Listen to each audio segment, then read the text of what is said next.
If you haven't seen Roast Battle 2, this video contains one very major spoiler. Roasting is a passion of mine. I've watched all the relevant celebrity roasts, and more recently I've been very into Jeff Ross's Roast Battle on Comedy Central. This is a show where the top 16 roast comedians from around the country battle it out in a contest of wits, jabs, and full-on stabs, and seeing it always gets me in the mood. So now I'm gonna roast all 16 of the competitors myself. In case this video's very existence isn't clear, I want on this damn show. 3, 2, 1, let's roast. Kurt Metzger. Oh, Kurt, you dumb, flightless bird. You look like you hide from predators by burying your head in the sand. Kurt's going through a rough patch because of comments he made about sexual assault. He also goes through a rough patch when he sexually assaults. Yamaneika Saunders. Yamaneika looks 12 months pregnant. I loved her outfit during her battle against Kurt. Yamaneika's best friend wanted to be there for the roast, but he was too busy telling his fans that crispy M&Ms are back.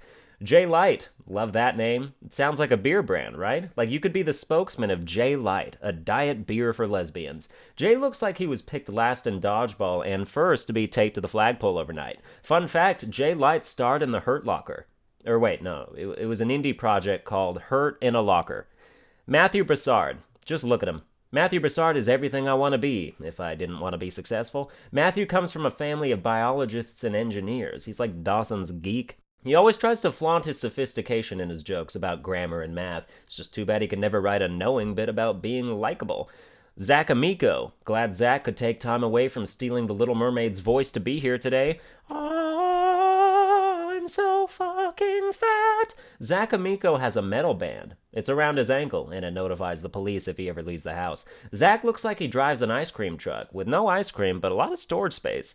Alex Hooper. Alex Hooper is like if Sam Kinison discovered his inner woman. I love his fashion choices, though. He dresses like if David Bowie came back to life and then let himself go. Alex, you look like a transgender caveman, you hunter and gatherer. Todd Barry. Todd looks like Christopher Robin with progeria. Todd's a quiet guy. Even librarians are like, what did you say? I tried to put on his comedy special for my girlfriend once. 3 minutes in, she went, I'm not a fan of silent movies.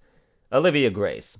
Olivia's vagina is like a nursing home. It's where old men go to die forgotten. She's been performing on stage since she started out as a young teen on the sex trafficking auction circuit. Olivia's only a year younger than me, but she's a light year wider. She's like if Ellen Page started eating a lot more pussy. I couldn't decide which fat freshwater mammal you most remind me of, but I am sad that global warming is melting your habitat. Anna Valenzuela. Anna is an only child. Left.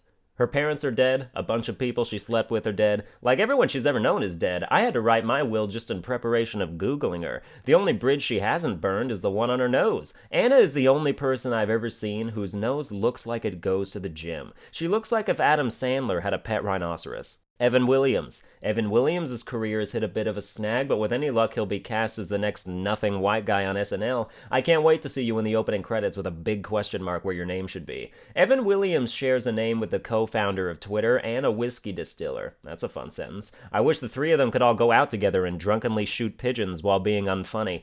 Joe Dosh. Joe Dosh is a gay man who plays up his gayness on the roast battle stage for the benefit of his opponent's gay jokes. Yep, whether it's a roast or a fuck, he wants his partner to be a better giver.